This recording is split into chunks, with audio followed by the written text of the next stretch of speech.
Bonsoir à toutes et à tous, heureux de vous retrouver pour la tranche info en direct sur votre antenne Canal 10 Télévision avec au programme de cette soirée Info 10, le journal local et régional qui sera suivi du Focus, une heure de débrief sur l'actu et ce soir nous recevrons le leader des Sentinelles Guadeloupe, Éric Coriolan. Ce sera après la coupure pub de 19, mais pour l'instant place au JT.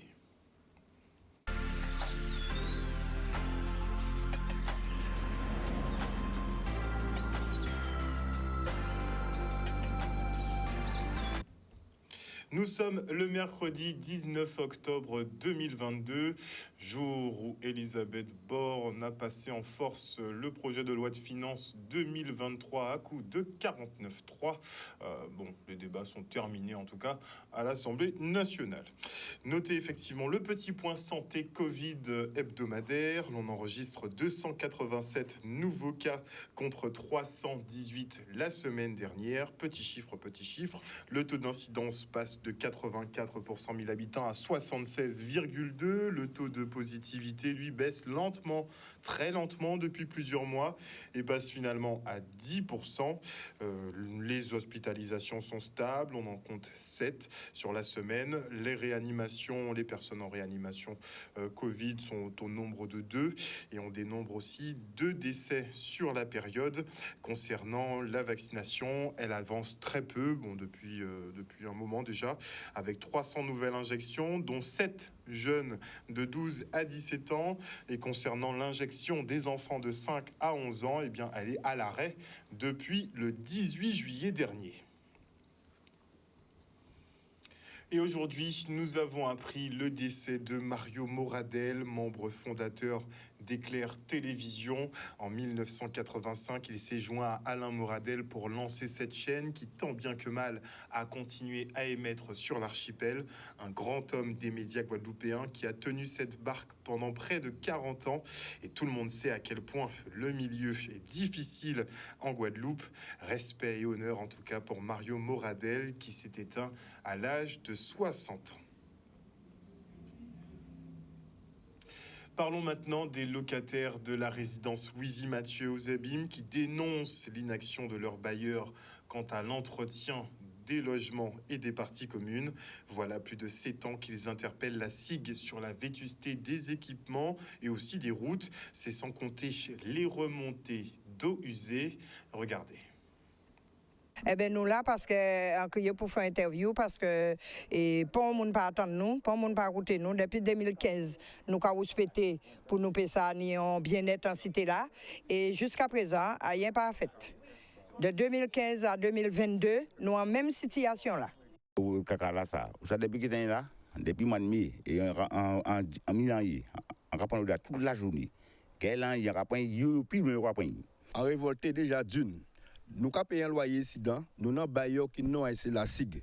En te brisement de yo pour qui bite tout chaque fois une affaire bida case là, c'est nous pour faire. Ça c'est jeune. Deuxièmement, c'est monsieur qui a un paquet de monde chaque fois à Kazao pour garder des petits travaux de bida à faire. Yo ka des travaux à faire. Pas monde pas venir. Après, on va avoir des autres têtes encore à venir pour les mêmes bitins, des bitins répétitifs et on pas qu'à voir ces messieurs. Donc là on a Kazao, on voit Kazao moun clean, c'est pop moun là qui fait bitin. Seul bitin là, c'est connaître fait, c'est changer porte d'entrée à Kazao. C'est tout. Et si c'est là pas bon pour moi, il pas à mettre. C'est vous pour acheter ce riz. Depuis qu'il temps, à pas Kazao moi. Kazabata moi, c'est Kazao. C'est autres le bailleur, ça autres arrangé Kazao. Ben vitré là, c'est ben vitré là. Il y a daté de Matizalem. C'est roulette là pas bon. Pour moun pas venir regarder. Est-ce que il va commencer sortir? C'est ben là qui sorti, il va détacher quoi tomber. Kayoka attend pour yo venir vérifier bien vitre yo. Vous comprenez? Est-ce qu'il y a quelqu'un qui est mort? Donc c'est pour parler d'un paquet de bitin pour dire. Et un dernier bitin de m'a dit. Qui j'en tout près Marina là comme ça? Nous tout près Marina là. Gada Marina là, c'est le haut niveau. Flec à planter. Tout bitin à peine. Pied bois à tailler. Et ou à nous là parce que pour monter Marina faut passer côté site. Hack pas fait. Donc ça c'est investissement nous ka yo.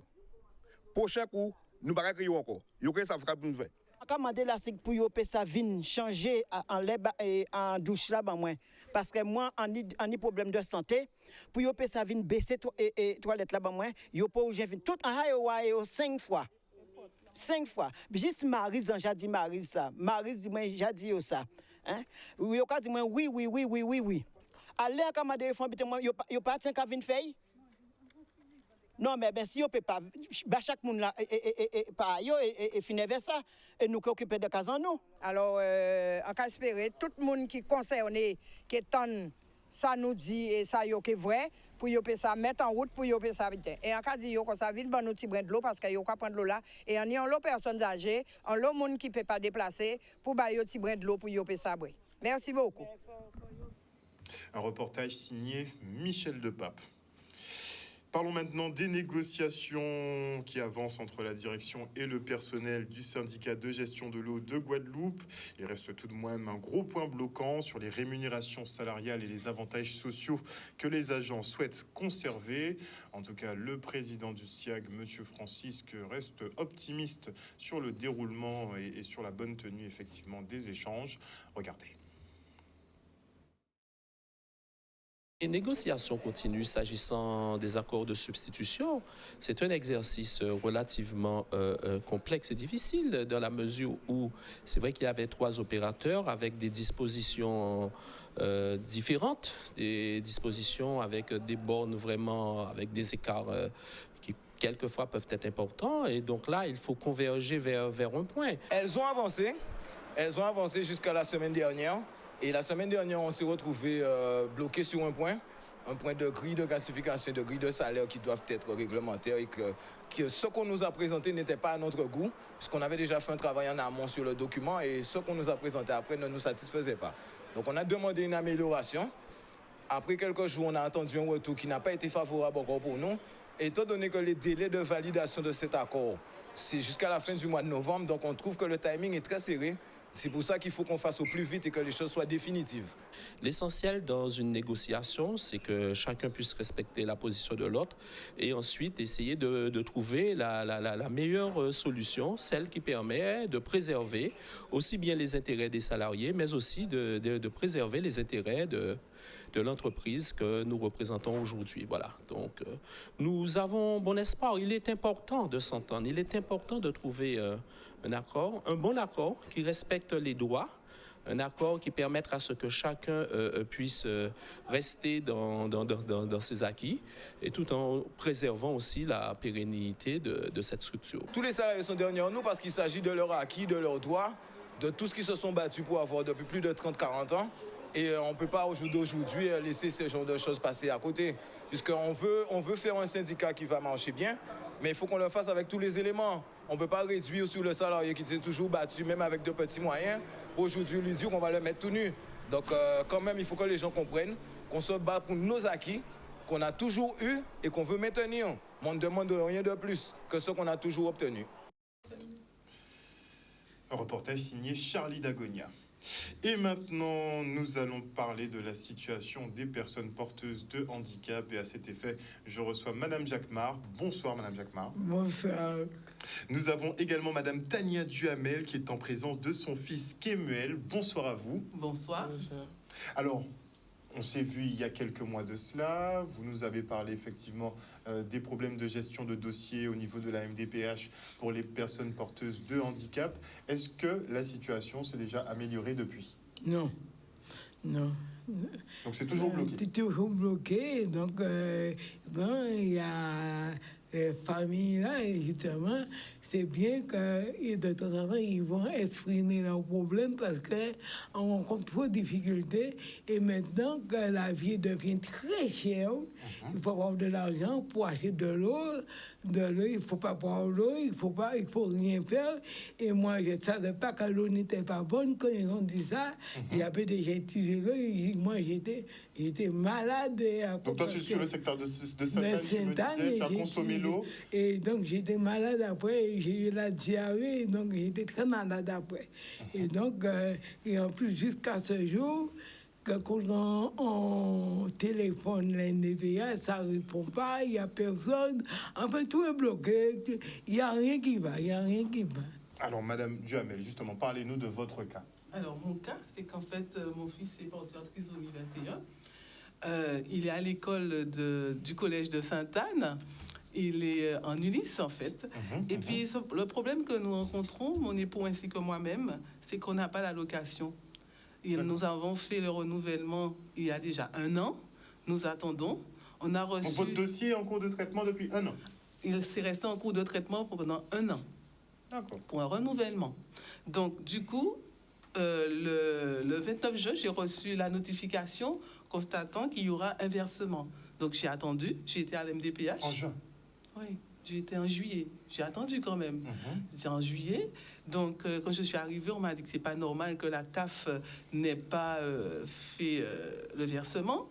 Donc, la personne qui m'a reçu, elle a envoyé un mail à son responsable qui a dit que oui, elle a donné l'ordre à la CAF de faire ce versement. Et j'attends. Mais malheureusement, ce que je n'apprécie pas, c'est que nous, on est obligés d'aller chercher. Pourquoi? Pourquoi ceci? Pourquoi cela? Le dossier bloqué, il n'y a personne qui vient vers nous pour nous dire « Madame ou Monsieur, on a tel problème, on a rencontré tel problème, patientez ». Non, nous, on est obligés de faire des démarches, aller. Donc, j'ai dû laisser mon travail, aller à la CAF, et à ma grande surprise, quand j'arrive à la CAF, on me dit que le dossier a été suspendu pour une histoire de date.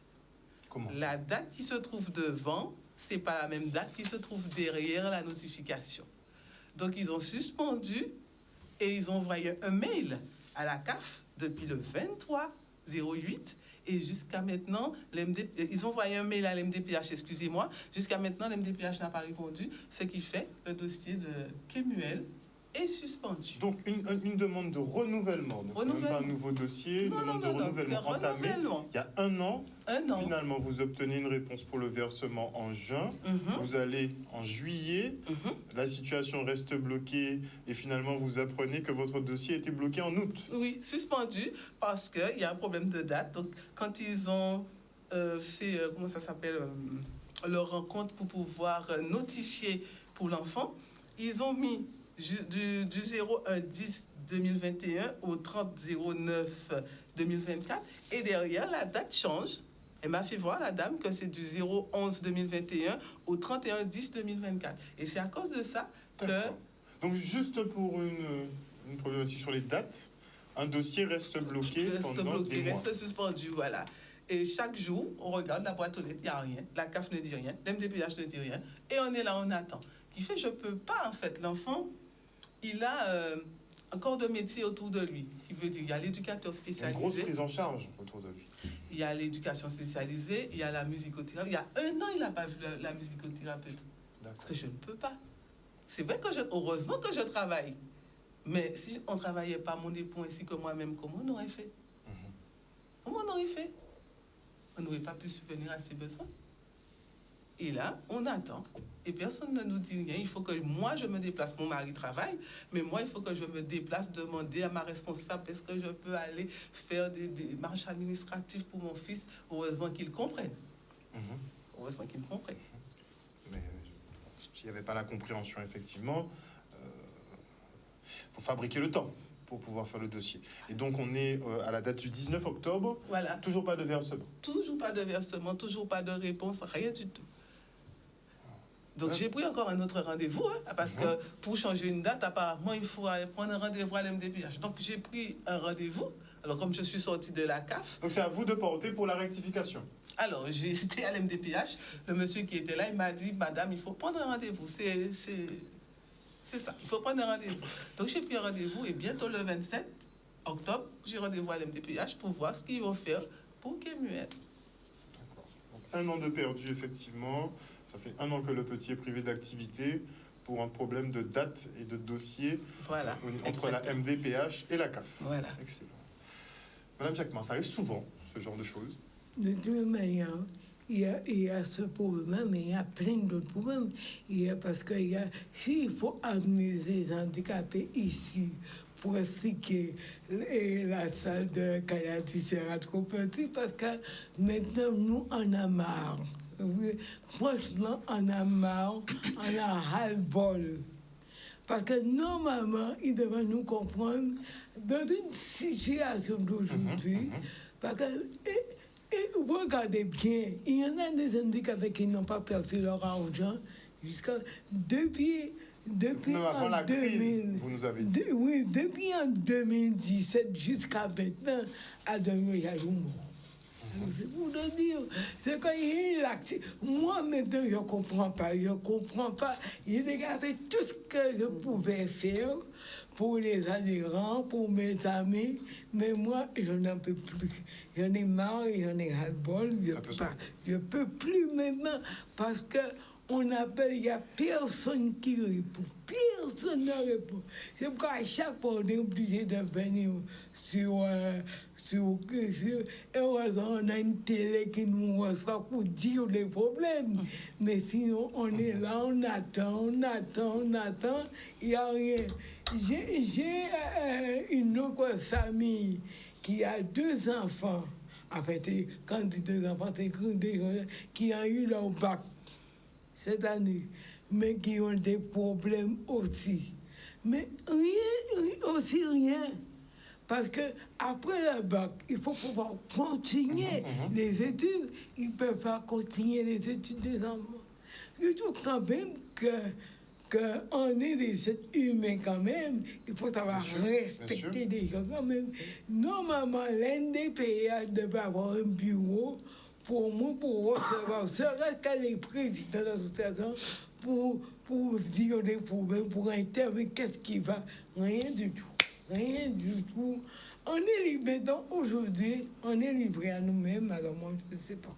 Vous faites comme vous pouvez, effectivement. En fait, c'est bien normal que les familles souffrent.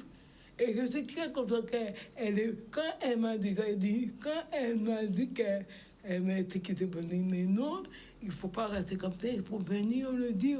Parce qu'il n'y a pas que moi qui dois dire des problèmes des gens, il faut chaque personne vienne dire. Et vraiment, je profite de l'entendre pour dire, s'il y a des handicapés qui ont des problèmes, qui ont besoin d'aide, ils peuvent me contacter, on prend un rendez-vous et on vient. Et maintenant, il faut dire les problèmes. Peut-être que sinon on dit les problèmes, ça va bouger, un peu. Donc, mais il faut parler, il faut dire des problèmes. Il faut faire comme madame. La dame dit, madame, bon, moi, je ne peux pas venir, est-ce que je ne peux pas? Il faut elle-même expliquer. Comme ça, les gens, il faut comprendre les situations réelles. Et les Guadeloupéens vont voir effectivement. Il y a des réels problèmes en Guadeloupe. Et il n'y a pas que la DPH. Il y a l'eau. Parce que moi, depuis, on m'a proposé une citerne. Jusqu'à maintenant, je n'ai rien vu. D'accord. Alors, donc, et tu as des difficultés à te déplacer donc pour monter aller chercher de l'eau. Je ne peux pas, je suis trop fatigué, je ne peux pas. Et quand tu bois l'eau maintenant, l'eau n'est pas bonne. Parce que le plus souvent, on n'a pas d'eau. Et quand ils envoient l'eau, soit l'eau est marron, l'eau est blanche comme du lait. Et quand tu bois l'eau, tu as de la diarrhée. Forcément, tu tombes malade. Tu es malade, on est malade. Alors, donc, maintenant, on devient fatigué, très fatigué, on n'en peut plus. Je ne sais pas si il fait un moyen pour tuer les handicapés. Je ne sais pas quoi je dis. Moi, c'est un moyen pour tuer les handicapés, pour voir, nous, on embarrasse des gens, ils vont nous tuer l'un après l'autre, et c'est pourquoi il n'y a rien du tout. Alors moi, je suis obligé de... Ça peut paraître dur, mais on comprend, puisqu'il y a quand même... Ah oui, on arrive un peu à de la maltraitance quand même, voilà, quand on laisse des personnes la maltraitance en difficulté comme ça aussi longtemps. Et on est content effectivement de vous avoir et d'avoir des témoignages de familles qui vivent ce genre d'événements, parce qu'on n'en reçoit pas souvent. C'est vrai qu'on voit Madame Jacquemart qui monte au créneau, mais c'est vrai qu'on devrait avoir peut-être plus de retours sur la vie réelle, ce que vous vivez. Là, effectivement, quand on voit que depuis un an, vous ne touchez rien, vous n'avez pas effectivement les prestations, vous ne pouvez pas... donc votre fils est en rupture par rapport à ses activités. Et donc, tout le travail que vous commencez... finalement ne peut pas porter, c'est très problématique. Si vous avez un message à passer, allez-y. Bon, selon moi, j'ai l'impression qu'ils veulent empêcher les enfants d'avancer. Lui qui est muet, il a beaucoup de potentiel. Le CAMS, depuis bébé, a vu ses potentiels. Donc, là, il veut travailler dans la restauration, être serveur dans la restauration. Bon, avec l'enseignante Ulysse, on a vu le pressing aussi et tout, mais il faut donner les moyens pour l'aider. Il faut qu'il y ait un suivi. Il faut qu'il y ait un suivi. Il y a du monde autour de lui pour ça. Et il faut payer ces gens-là. Ils veulent travailler avec lui, mais il faut les payer. Je ne peux pas leur dire à chaque fois, la CAF n'a pas donné, attendez. Alors, je demande à l'MDPH ainsi qu'à la CAF de faire son travail. N'attendez pas que les gens viennent vous quémander alors que c'est un dû. Vous quémander, vous dire, ah oui, mon dossier est bloqué, je veux savoir. Ça veut dire que si la personne, comme Mme Jacquemart, n'a pas les moyens de se déplacer, mais la personne est là, il reste, il attend. Clairement. Et il n'y a rien. Donc, faites votre travail. La communication, c'est quelque chose de très important. Communiquez avec les gens. Dites aux gens, il y a eu un souci sur votre dossier, il y a eu telle chose. Attendez, patientez, mais il n'y a rien.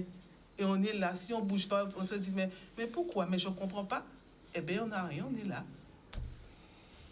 Merci en tout cas pour vos témoignages ce soir. Merci Madame Jacquemart pour la démarche que vous avez entreprise. C'est vrai que on vous voit chaque année, puisque chaque année les problèmes ne sont pas résolus. Il y a beaucoup de dossiers MDPH, on le rappelle, qui sont en souffrance. Donc depuis 2017, il y a des personnes qui ne touchent pas leurs prestations.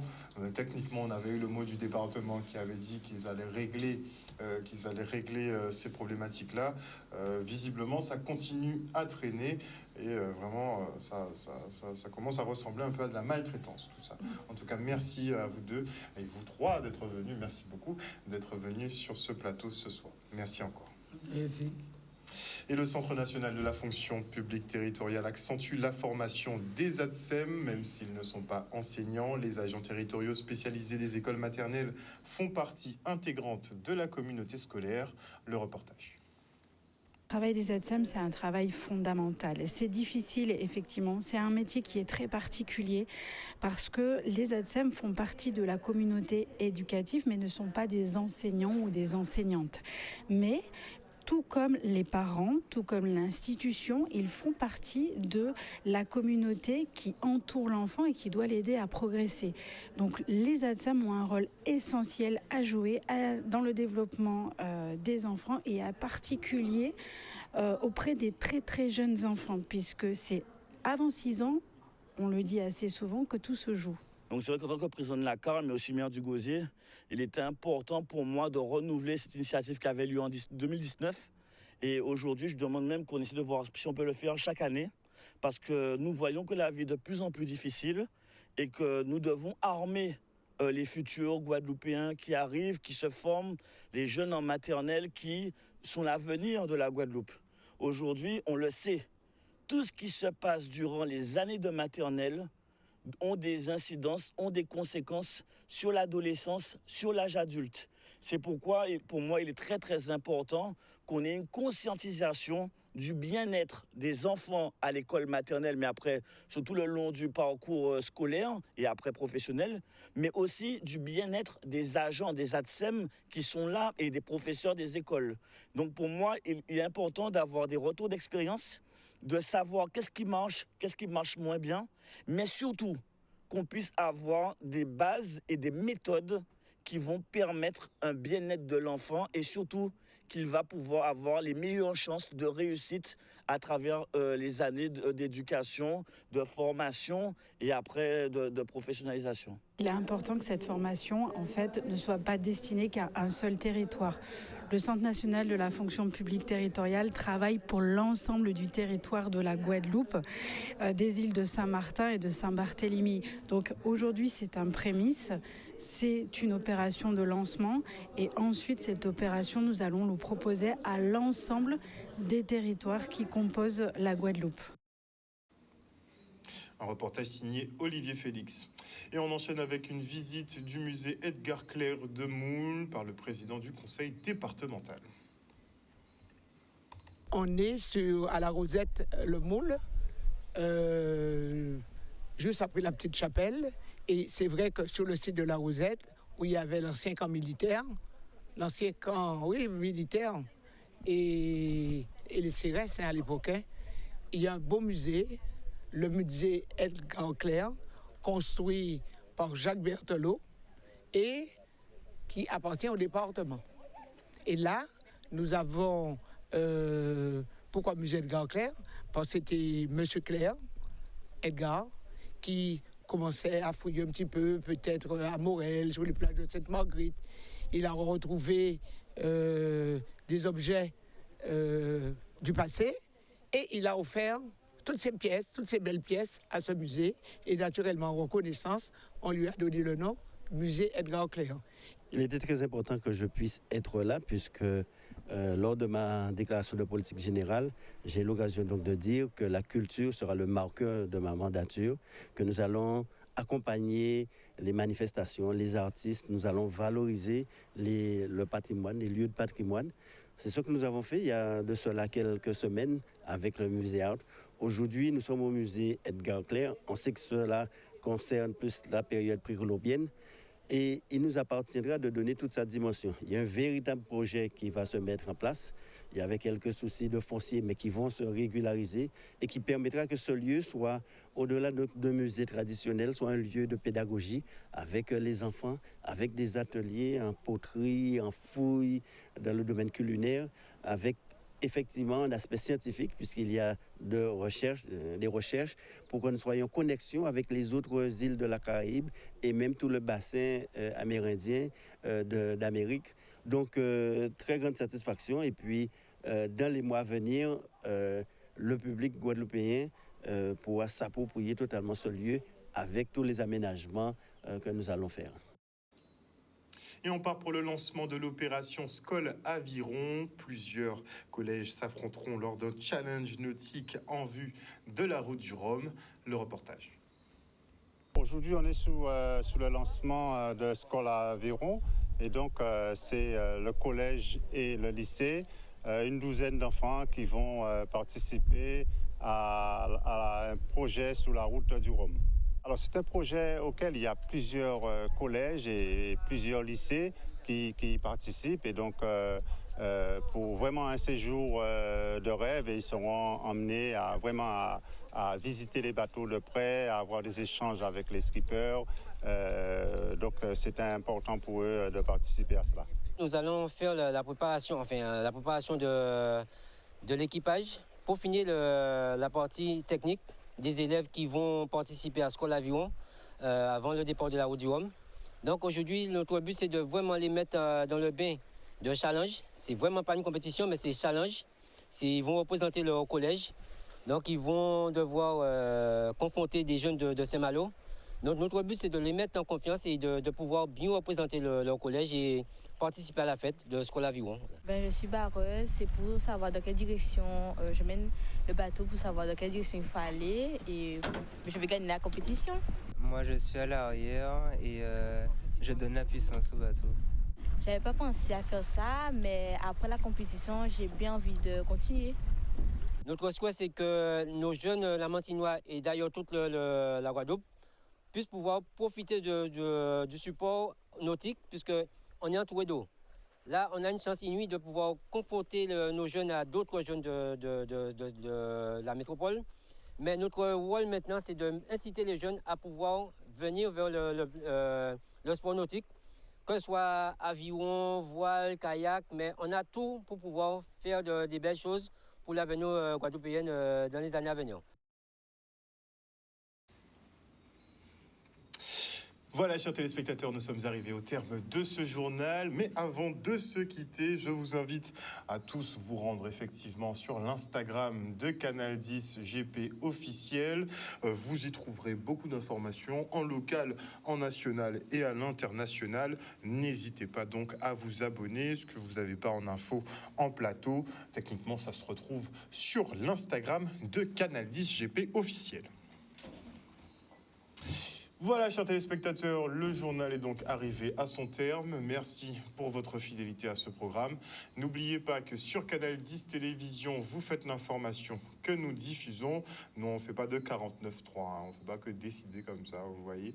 En tout cas, passez une bonne soirée à l'écoute des programmes de Canal 10. On se retrouve demain. Bisous, bisous tout le monde.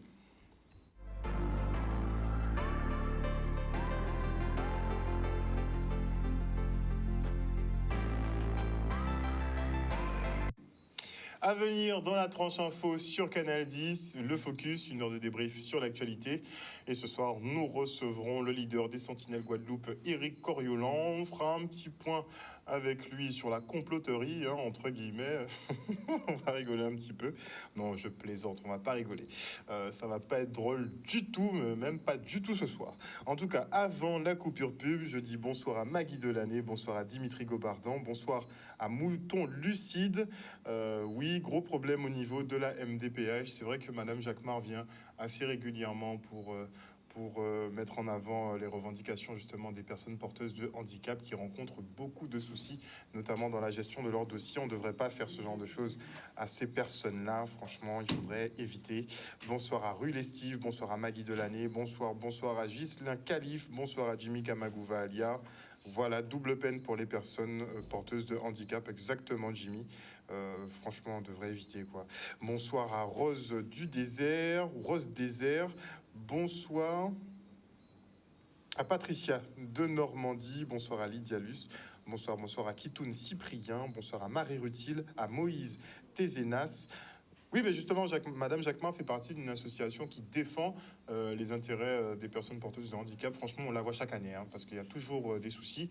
Vous avez remarqué, il y a quelques mois de cela, ils étaient mobilisés justement au siège de la MDPH pour demander le paiement de leurs prestations qui sont bloquées, souvent depuis des mois. Ce sont des personnes parfois qui se retrouvent isolées. Si elles n'ont pas de famille, qu'elles n'ont pas d'amis pour les aider, elles peuvent se retrouver isolées, donc sans moyens, sans rien, sans moyen de se déplacer.